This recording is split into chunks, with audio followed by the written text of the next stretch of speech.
Assalamualaikum warahmatullahi wabarakatuh. Alhamdulillahilladzi ja'ala al-hayata ad-dunya la'ibun wa lahwun wa zinatun wa tafakhurun bainana wa takathurun fil amwali wal awlad. Asyhadu an la ilaha illallah wa asyhadu anna Muhammadan 'abduhu wa rasuluh. Allahumma shalli wa sallim wa barik ala sayyidil wujud Sayyidina Muhammad wa ala alihi wa ashabihi wa li baitihi wa dhurriyyatihi ajma'in. Kita masuk ke kitab Hadaiqul Haqaiq, taman-taman hakikat. Hakikat itu jika dikumpulkan ujungnya adalah ma'rifatullah, mengenal Allah Subhanahu wa taala. Bab hakikat yang akan kita bicarakan pada pagi ini itu bab ke-7 dan 8 tentang dunia, ya. Berdasarkan surah Al-Hadid ayat 20, Rabbuna tabaraka wa ta'ala, Allah ta'ala berfirman, ya'lamu annamal hayatud dunya la'ibun wa lahwun wa zinatun wa tafakhurun bainakum wa takathurun fil amwali wal aulad. Jadi ada pemberitahuan, i'lamu, ketahuilah oleh kalian, hanyalah dunia itu, hayat, ya, kehidupan dunia itu. Dunia secara bahasa artinya dekat atau rendah, dekat atau rendah, bisa juga diartikan hina, ya. Ngapain saja kita di dunia ini sudah dibuat dan gak akan keluar dari patron ini atau fitrahnya dunia. Apa itu? La'ibun. La'ibun artinya main-main, ya. Orang main-main ada bosannya gak? Ada. Tapi asik gak di awal? Asik. Maka la'ibun ini menghasilkan kesenangan tapi tidak tenang, ya. Walahun. Walahun sedagurau, ya, gak serius. Nggak tahu nih lockdownnya, ini belum lockdown lah, ya. Apa istilahnya Ustaz? PPMKM, PPKM, ya. Aduh, ribet juga istilahnya. Di Malaysia terlain lagi istilahnya. Ya, PPKM apa aja deh. Yang penting itu, ya, pembatasan. Ya, entah ini serius atau tidak, kita nggak ngerti. Dulu ketika baru kena nomor 1 itu Depok, tegangnya bukan main. Sekarang banyak yang kena, kok orang malah jadiin bahan candaan, kan? Enggak, masjid sepi, supermarket biasa, walaupun mal-mal ditutup, ya, atau dibatasi, ya. Tapi nanti tempat ibadah semua agama terkena. Jadi bukan hanya agama kita, agama Islam, ya. Jadi jangan pakai otak konspiratif yang nggak sempurna. Konspirasi itu ada ilmunya, ada teorinya, dan jangan terjebak pada hal-hal yang isinya sampah-sampah otak, ya, sampah-sampah berita. Apalagi isinya dunia, wazinatun, perhiasan. Kita suka perhiasan nggak?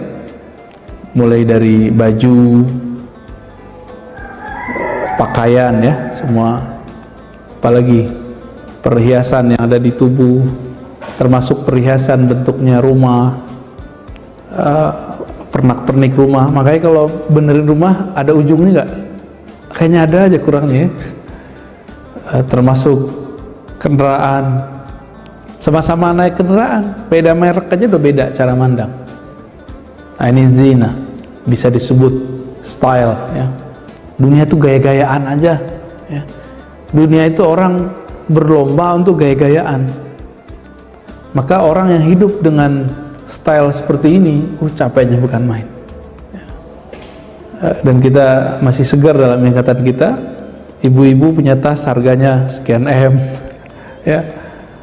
Bapak-bapak punya jam, kan ada juga tuh, ya, jam tertentu harganya ratusan juta, bahkan beberapa M. Jadi jamnya itu bisa beli Alphard satu. Itu zinatun, lifestyle, gaya hidup, ya. Wa tafakhurun bainakum. Nah, sebelum masuk ke zinatun itu, teman-teman, mainannya, perhiasannya anak kecil beda nggak dengan remaja? Remaja beda dengan dewasa, dewasa beda dengan tua. Sama, orang yang hidupnya sederhana beda dengan yang sedang, beda dengan yang kaya, ya. Kalau anak kecil bilang duit banyak, itu berapa biasanya? Kasih 10.000 udah banyak. Tapi kalau seumuran antum nih, walaupun cuma berapa orang nih, ini bilang banyak berapa Pak? 1 M. Wah, kayaknya nggak puas juga di 1 M ya, mau jadi 10 M ya. Ya, sekarang bisa kita ngomong relatif ya kan. Kalau anak kecil kan nggak, kasih 10.000 oke, 20.000 oke, kasih 100.000 udah berubah matanya tuh. Maka zinatun, gaya hidup ini akan berbeda masing-masing orang, selera dia, ya. Anak kecil dikasih jam harga 25.000 Bu, bisa ya. Kalau bapak nggak mau kan, mending nggak pakai jam ya. Kacamata aja ada stylenya Pak, mulai dari harga 300 sampai 3 juta sampai ya puluhan juta, masya Allah. Ada aja. Jadi manusia emang zinatun. Jadi dari dulu sampai sekarang sama. Jadi manusia itu cuma beda peradabannya, tapi dalamnya sama. Nah, dia akan terjebak dalam urusan duniawi yang begini. Laibun, main-main. Coba lihat Pak, kerja itu kan kayak main-main. Berangkat, balik, bergaji, apa udah gitu ya, tiap bulan, tiap minggu. Terbuat laporan, kalau salah jelasin, kalau kayak gitu aja modelnya ya. Tapi asik ya. Wa tafakhurun bainakum, dan saling berbangga-bangga dalam masalah apa tadi? Zinah tadi, perhiasan, gaya hidup. Ada orang gaya hidupnya baru fisik, tadi mobil. Anak kecil kan mobil-mobilan. Kalau udah gede, mobil beneran, motor-motoran dengan motor beneran, ya. Itu gaya hidup. Dulu buat rumah-rumahan dari pasir, sekarang pengennya rumah beneran. Tafakhur, ada berbangga-bangga di situ. Kalau berbangga-bangga berarti ada lomba-lomba di situ. Tafakhurun bainakum, saling bersaing. Bersaing ini ada yang bersaing materi. Nah, ini disebut takathurun fil amwal, berlomba sifatnya materi. Tapi tafakhur, berbangga-bangga, ini bisa masalah gelar, posisi. Coba lihat orang-orang yang bikin partai di mana-mana, tidak hanya di negeri ini. Itu mereka sudah punya duit, sudah punya kekayaan, perusahaan, income yang dia cukup duduk-duduk aja, income-nya udah jalan. Apa yang kurang dari mereka? Dia tafakhur. Tafakhur. Nah, ini yang dicari sama dia. Makanya ada pemilik perusahaan mana itu masih mau terjun politik. Apa yang dia cari? Dia nggak cukup jadi direktur, jadi komisaris, dia nggak cukup. Dia maunya kekuasaan yang lebih. Barangkali di saat dia berjuang di perusahaannya itu, dia terhambat oleh pemerintahan. Nah, dia pengen menguasai itu, bisa jadi ya. Nggak jauh dari ini. Berbangga-bangga ya. Ini Indonesia ini demokrasinya kebablasan benar. Orang bisa tengkar karena pemilihan RT RW, enggak? Sampai-sampai beberapa berita kita lihat karena pemilihan kepala desa itu bisa main bacok-bacokan, bisa main sihir, sampai begitu. Padahal kan apa sih itu? Emang kalau kita jalan di jidat kita ada tulisan RT RW kan nggak ada kan? Nggak ada. Apalagi gelar-gelar keilmuan, gelar-gelar di masyarakat. Maka gelar keilmuan seperti sarjana, SAG, sarjana alam gaib ya, SH, sarjana hukum, Itu semua tafakhur. Ada orang yang mau cari gelar keagamaan, Pak Haji. Malu-maluin Pak Haji sekarang itu, mohon maaf ya. Pak Haji zaman dulu minimal 6 bulan di tanah haram. Itu mereka ngaji dulu di sana, pulang-pulang sudah bisa baca Arab, bisa ngomong Arab. Pak Haji sekarang cuma 40 hari, itu pun ngeluhnya nggak tanggung-tanggung. Haji belum tentu mabrur, udah menyebut dirinya Pak Haji, Bu Haji. Tafakhur. Nanti dapat nggak? Dapat. Paling nanti dia dipanggil Pak Haji, Bu Haja. Belum lagi nanti gelar doktor, kiai, itu semuanya tafakhur.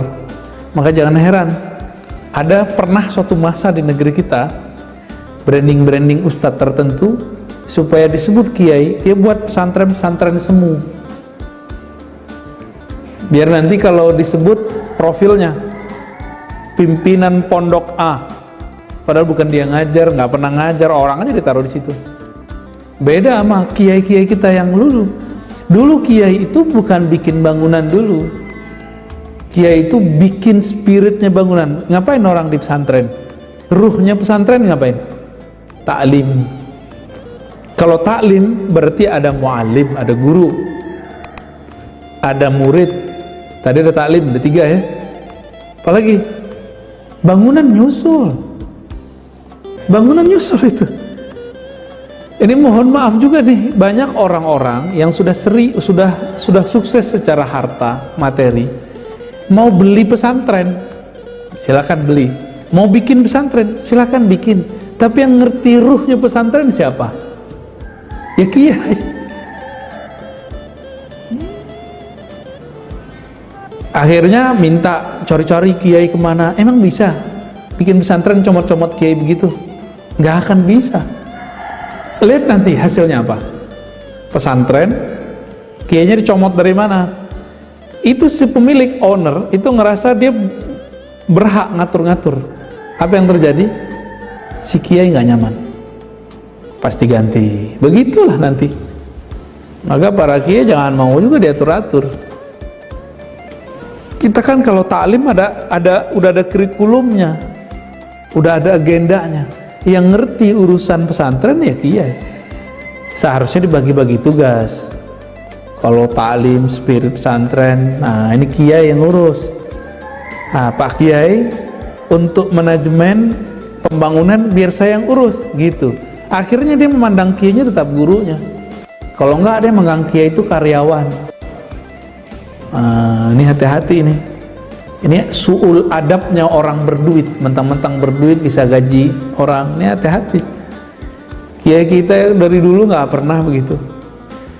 Ya, masyaikh kita ngajar dari 1 orang, 2 orang, 3 orang, nggak digaji dia, malah dia yang ngasih duit. Belakangan karena beliau sudah nggak sanggup, baru kemudian murid-murid inisiatif, yuk kita buat SPP yuk, gitu. Itu belakangan, ya. Ini kalau di antara kita ada yang diberi kelebihan harta, berjuanglah bersama kiai, tetap hargai dia, ya. Jadikan dia sebagai guru kita, beneran guru. Baik. Semoga banyak yang tersungging ya. Wa takatsuru fil amwal wal aulad, berbangga-bangga terhadap harta dan anak. Nah, makanya Bapak, Ibu, Saudara yang karena Allah yang sudah punya anak, mulai dari anaknya kecil bisa berdiri itu diomongin aja ya. Ngomongin anak. Dari zaman dulu Nabi Adam sampai sekarang orang ngomongin anak. Jadi memang salah satu sifat manusiawi adalah di dunia ini itu berbangga-bangga dengan anak. Apalagi anaknya kalau sekolah juara, dapat prestasi, itu ceritain tuh ya. Taib. Ini Al-Qur'annya teman-teman. Masih ada 1 ayat lagi ya. Wa mal hayatud dunya ya. Di ujung surat Al-Hadid ayat 20. Wa mal hayatud dunya illa mata'ul ghurur. Tidaklah dunia itu kehidupannya kecuali mata', kesenangan yang ghurur, yang bikin kita terpedaya. Benar ya, gak usah jauh-jauh. Dunia itu salah satu yang kita pegang sekarang Pak. Handphone, pasangan, anak, itu bikin kita lupa nggak? Asik, ya itu dia. Ya. Wa qala an-nabiy sallallahu alaihi wasallam. Di sini agak saya harus ingetin kalau yang pakai kitab ya. Di kitabnya ada beberapa salah ketik ini. Nabi sallallahu alaihi wasallam bersabda, ini ada hadisnya dalam riwayat Imam Tirmizi, "Man kana hammud dunya." Orang yang himmahnya, visinya adalah kehidupan dunia, syattatallahu alaihi amrah. Allah akan pecah urusannya. Jadi bikin dia tidak fokus. Bikin dia pikirannya kemana-mana. Coba lihat, ceknya lagi sholat. Orang yang himmahnya dunia, dia sholat itu supaya rezekinya lancar. Jadi bukan karena ingin nyembah Allah. Orang-orang ini kalau dikasih ijazah sama gurunya surat Waqiah, itu surat Waqiah itu kan nama Allah, bukan untuk dia tadaburi, tapi niatnya cuma satu, sebagai rezekiku lancar. Dikasih wiridan sama guru, sholawat dong kamu. Dia sholawat bukan karena cinta Nabi, tapi karena dia pengen duitnya banyak. Nah ini orang-orang yang disebut syattatallahu amrah. Maka orang ini kalau zikir nggak pernah fokus, sholawat nggak pernah cinta, nggak pernah rindu. Nah, itu syattata, kolbunya dibuat nggak bisa fokus ya. Dalam urusannya jadi banyak, syattata alaihi amrah. Maka urusannya jadi macam-macam, jadi ribet. Seharusnya mudah jadi ribet. Di sini tertulis wajahila faqrah. Nah, ini salah ketik ya, yang benar waja'ala faqrah. Ini kalau di kitab saya. Baina ainai. Dan Allah kemudian menanamkan satu sifat mental yang tidak, akibat dia tadi tidak bagus himmahnya. Mental apa? Mental kefakiran di sininya. Baina ainai, di bagian otak depannya itu yang kita sebut korteks lebih kurang ya. Itu di bagian sini itu angan-angannya jadi kayak mental miskin. Orang mental miskin gimana? Orang mental miskin gimana? Mau dia kaya, pengen dapat lebih. Maka mental miskin ini dikasih berapa aja nggak puas-puas. Ini yang kita sebut tamak. Ditamak. Maka saya sering nanya, di bulan puasa kita pernah buat kajian Mukhtasar Ihya, dan saya nanya, mungkin masih ingat, yang koruptor itu, korupsi itu orang kaya apa orang miskin? Orang kaya ya, bener. Orang miskin apa yang mau dikorupsi? Jabatan gak punya.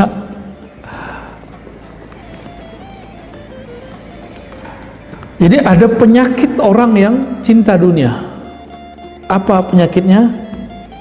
Fakir, mental fakir, mental miskin. Jadi miskin itu penyakit mental kalau dalam ilmu kerohanian ya. Sedangkan kaya itu adalah anugerah yang dalam jiwa ya. Al-ghina ghinan nafs. Kekayaan itu adalah ketika kita merasa diberi kecukupan oleh Allah. Apalagi zaman Covid begini, orang-orang dia kadang masih dikasih kecukupan tapi ngeluh terus. Nah, orang fakir mohon maaf itu suka ngeluh nggak? Suka ngeluh. Allah sudah cukupi masih ngeluh, takut orang lain minjem sama dia ya, maka dia ngeluh. Kalau nggak mau minjemin nggak usah dipinjemin, nggak usah ngeluh ya.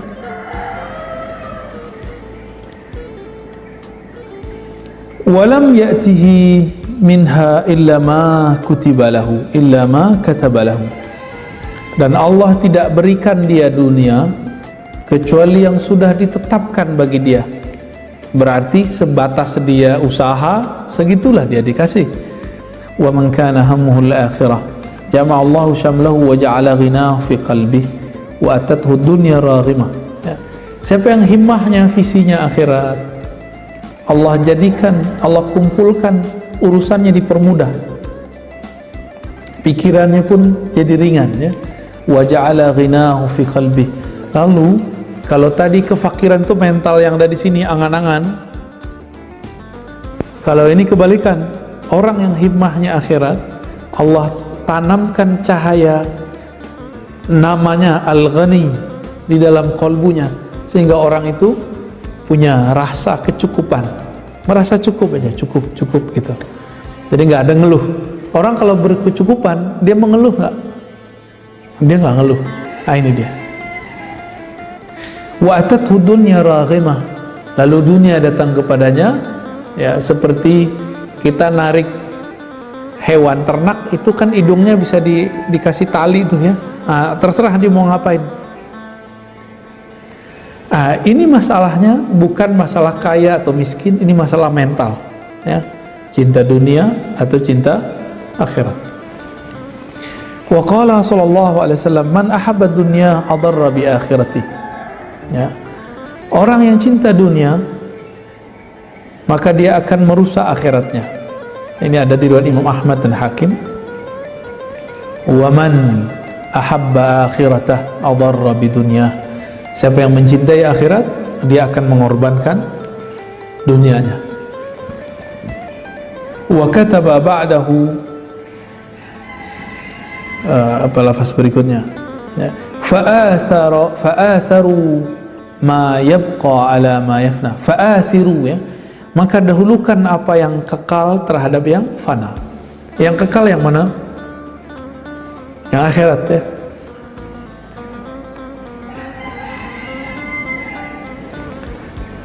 Sahabat-sahabat yang dimuliakan Allah, apa yang kekal itu?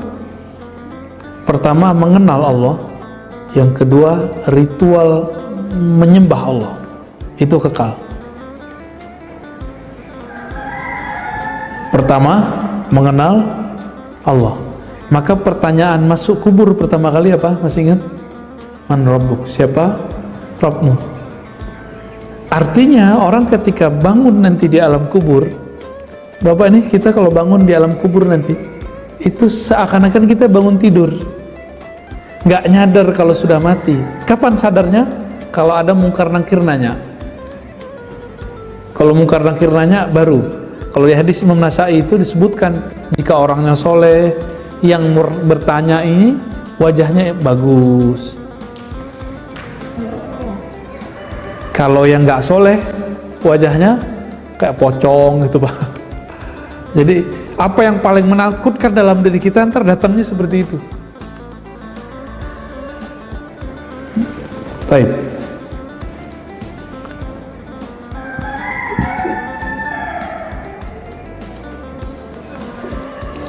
Namun sekarang orang mendahulukan ritual penyembahan daripada menyembah yang mengenal yang disembah. Yang pertama apa dulu dong seharusnya? Mengenal yang disembah. Itu yang Nabi ajarkan 13 tahun di Mekah. Di Madinah cuma 10 tahun lewat sedikit, itu baru diajarkan syariat. Coba berarti di situ. Anak, gadis nih, jangan langsung disuruh pakai jilbab. Ajarin dulu dia mengenal Allah yang menyuruh pakai jilbab. Nanti dia akan pakai jilbab dengan senang hati. Gitu. Ya kalau dia nggak pakai itu urusan dia nanti kalau sudah dewasa kan, kecil. Jadi jangan langsung dipakai-pakain mulu. Ajarkan dulu ilmunya, siapa yang nyuruh, untuk apa gunanya. Jangan dibalik. Anak kecil jangan main suruh langsung, kan di hadisnya begitu. Kalau anak 7 bangunin, kalau 10 nggak bangun dipukul. Itu bab fikihnya, bab taklim fikihnya. Tapi di bagian lain kan ada, agar mengajarkan anak-anak ma'rifatullah. Ngajarin anak ma'rifatullah jangan yang tinggi-tinggi dulu, yang sederhana-sederhana, ya. Taib. Ini tentang dunia, ya.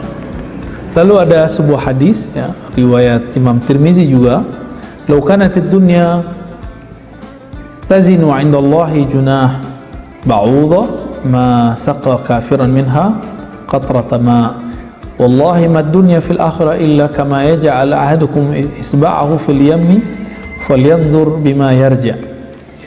Di dunia itu kalau ditimbang di sisi Allah, seperti ringannya seperti sayapnya nyamuk,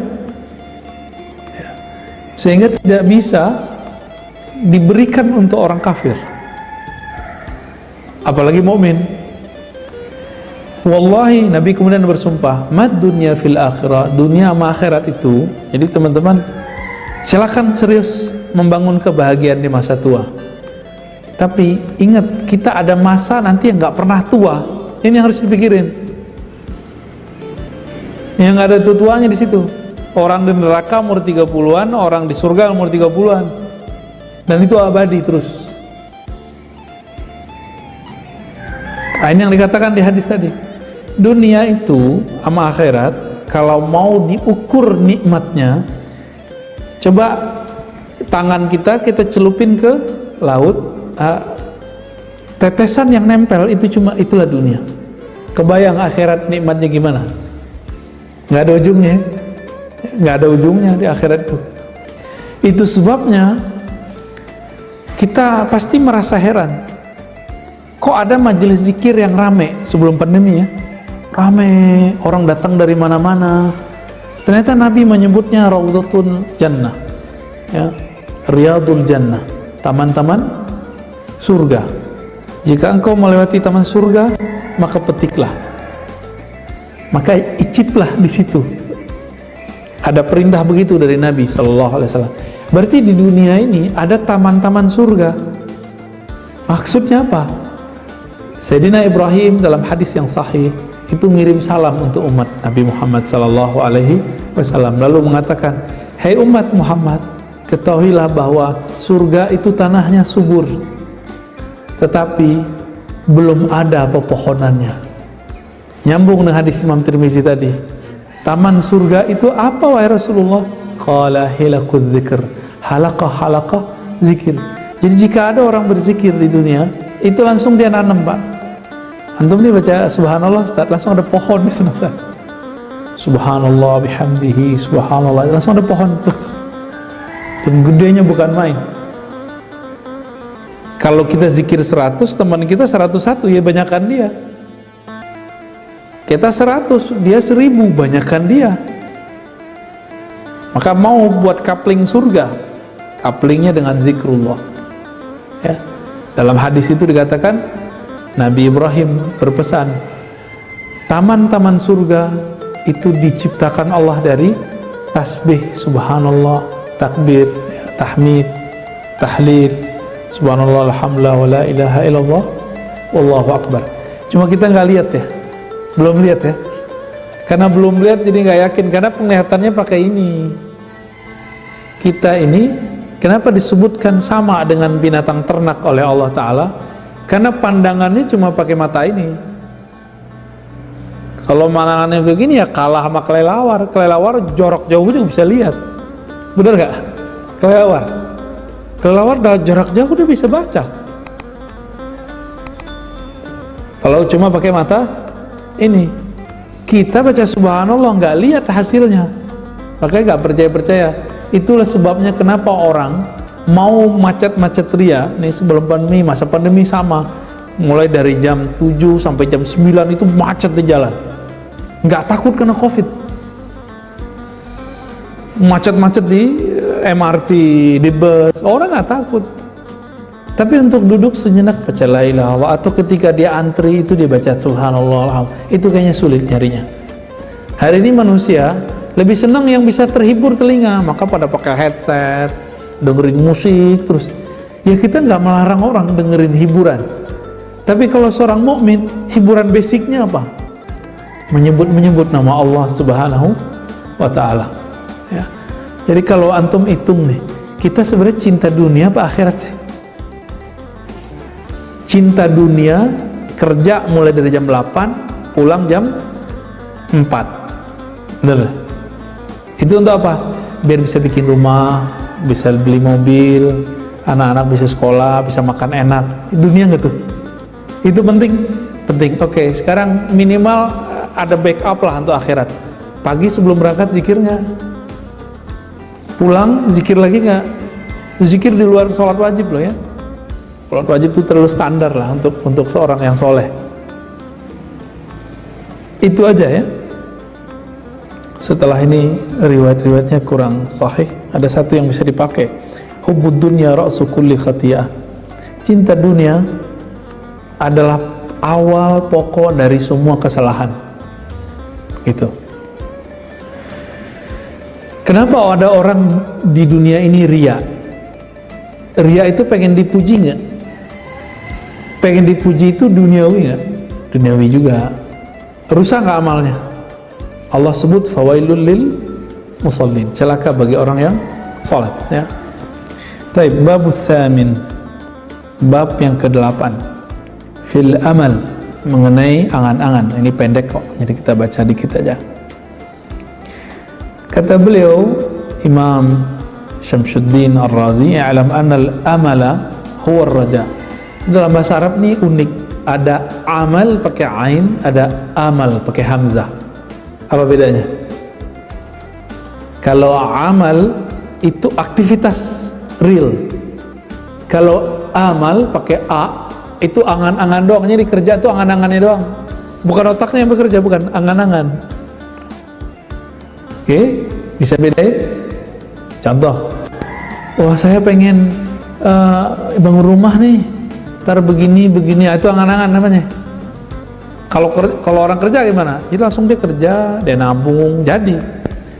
Waduh, pengen umroh nih, zaman-zaman sebelum pandemi kan ada musim. Kita setiap hari itu Indonesia 5.000 sampai 10.000 bahkan lebih orang berangkat umroh. Setiap hari itu. Visanya tuh sono semua tuh, hotelnya. Ah, sekarang bisa dibayangkan. Saudi bisa krisis Pak, Saudi sekarang. Minyak udah dikit. Orang pergi umroh udah jarang. Cuma di dalam aja kan. Kita masih punya beruntung Pak, kita setiap bulan, setiap beberapa bulan tertentu, itu kalau dihitung perputaran duit di negeri kita masih lumayan, 55 sampai 60%. Jadi kalaupun resesi kita masih kuat. Ekonomi mikronya ya, walau alam nanti tanya ke ahli-ahli ekonomi. Tapi secara makro udah banyak tumbang ya. Kita nyaksiin lah teman-teman kita yang tutup buku, tutup perusahaan, banyak banget. Nah itu yang disebut tadi laibun walahun, ya main-main aja, ada yang naik, ada yang jatuh. Suka-suka Allah lah main Lego. Dunia ini Legonya Allah Subhanahu wa ta'ala. Apa kata beliau? Al-amala huwa ar-raja. Angan-angan itu pada dasarnya adalah harapan. Wa ta'allaqal qalbu bil baqa. Wa ta'allaqul qalbi bil baqa. Harapan-harapan angan-angan ya. Sedangkan qalbu itu maunya bukan berharap kepada angan-angan, maunya kepada yang abadi. Faman tala amaluh istaghalla bil jam'i wat tahsil wa ghafala 'anil maut wa tarakahu nasyan mansiyya kaman ayqana annahu sayabqa ila aqsa awqatil ajal. Maka orang yang sibuk dengan amal, angan-angan, kalau kolbu enggak melahirkan amal, lain lagi ceritanya. Siapa yang sibuk dengan angan-angannya, maka ujung-ujungnya hidupnya apa? Fulus. Ya semua orang butuh fulus, semua orang butuh duit, tapi jangan jadikan itu tujuan gitu. Apa bedanya orang yang menjadikan harta itu tujuan? Kalau dia menjadikan tujuan, apa saja caranya dia harus dapat, halal atau haram. Tapi kalau orang menjadikan dunia itu bukan sebagai tujuan dia, maka dia seperlunya aja. Imam Sya'rani menyindir murid-muridnya. Apa kata Imam Sya'rani? Betapa hinanya kita, lebih hina daripada binatang buas seperti anjing, guguk. Anjing itu kalau udah kenyang, dia tinggalin makanannya Pak. Dia nggak pernah bawa pulang ke kandangnya terus mengatakan, ini untuk esok, saya tabung dulu nggak ada. Itu Imam Sya'rani ngomong di kitab Al-Bahrul Mawrud Al-Minal Al-Kubra ya. Kalau kita gimana? Kita tabung ya? Tabung, padahal tabung belum tentu untuk kita juga ya. Ini saya ngomong doang nih Pak, mudah. Prakteknya di kita juga berat. Di saya juga berat. Ini ujian semua orang nih. Mau kiai, mau ustadz, mau dokter, nggak dokter sama aja. Ya. Maka orang yang udah main di angan-angannya, apa yang terjadi? ishtaghala bil jam'i wa tahsil. Dia sibuk nanti untuk ngumpulin sama memperoleh dunia. Dunia diperoleh, badan sakit-sakitan, mulai sakit gula, hipertensi, jantung, wah lengkap dah. Pengen buat rumah gede-gede supaya anaknya itu enak tidur, tahu-tahu pas udah agak tua, anak-anak bikin rumah sendiri di luar. Sepilah di rumah berdua. Syukur kalau masih berdua. Kalau satunya meninggal, lebih sepi lagi. Nah ini yang disebut laibun walahbun, lego. Suka-suka Allah mau diapain. Kita kejar-kejar supaya nanti enak di masa tua, ternyata nggak enak. Coba tanya sama orang pensiun, bapernya tinggi-tinggi. Bapernya tinggi-tinggi, nggak ditelepon anak, ditelepon anak nggak diangkat. Itu perasaannya Masya Allah. Padahal secara materi udah cukup, ya. Wa ghafala 'anil maut, dia nanti lupa daripada kematian. Wa tarakahu nasyan mansiya, ya, lalu meninggalkan mengingat maut. Nasyan mansiya, seakan-akan dia lupa, ya. Kama aikana anu sabqa ila aqsa awqatil ajal. Tahu-tahu lagi asik-asik nyari, kena covid, mati, ya kan? Benar ya? Ini sekarang udah banyak kan, lebih cepat penyebarannya, lebih cepat penyebarannya, Pak. Jadi orang-orang yang sehat hari ini, kita nggak tahu kalau di dalam dirinya ada komorbid, apa yang terjadi. Sekarang kena, besok udah meninggal. Itu agak cepat nih, ukuran COVID-nya agak cepat. Masih pasang status kemarin di Facebook. Sekarang udah nggak ada, udah dikubur. Nah ini udah mulai muncul nih. Nanti ada virus mungkin lebih dahsyat dari ini. Kena mati gitu. Nauzubillah min dzalik. Nauzubillah min dzalik, ya. Ada satu hadis, maknanya ada dalam Sahihain, ya, ada dalam lafaz Imam Muslim. Yashib ibnu Adam, ini ketinggalan lamnya di kitab ini. Walam yashib minhu khoslatani al-hirsu wa tulul amal. Manusia beruban, rambutnya dari hitam memutih, tapi ada dua hal yang tidak berubah dari manusia, nggak menua. Al-hirs, apa arti hirs? Semangat, keinginan ini dan itu. Ini mohon maaf nih, laki-laki umur 30, laki-laki umur 60 itu nafsunya sama, Pak. Nafsu, kekuatannya beda, ya, kemampuannya beda, tapi keinginannya tuh nggak jauh beda. Itu hirs. Laki-laki umur 30, 40, laki-laki umur 60, senangnya sama duit sama bersih, nggak jauh beda, ya. Itu hirs. Dan yang kedua apa? Tulul amal, panjang angan. Saya udah pernah cerita, guru saya ngajak murid-muridnya yang sudah berumur 70, paling muda 60, 65, paling muda tuh. Jadi murid-muridnya rata-rata seumur sama beliau 80-an, 70-an, paling muda 60-an. Diajak belajar zikir.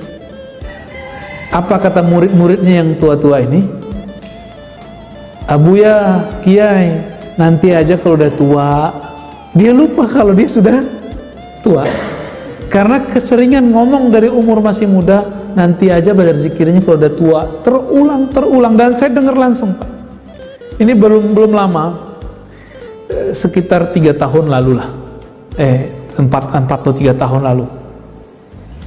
Guru kita bilang, ayo belajar zikir yuk sama anak muda nih gitu.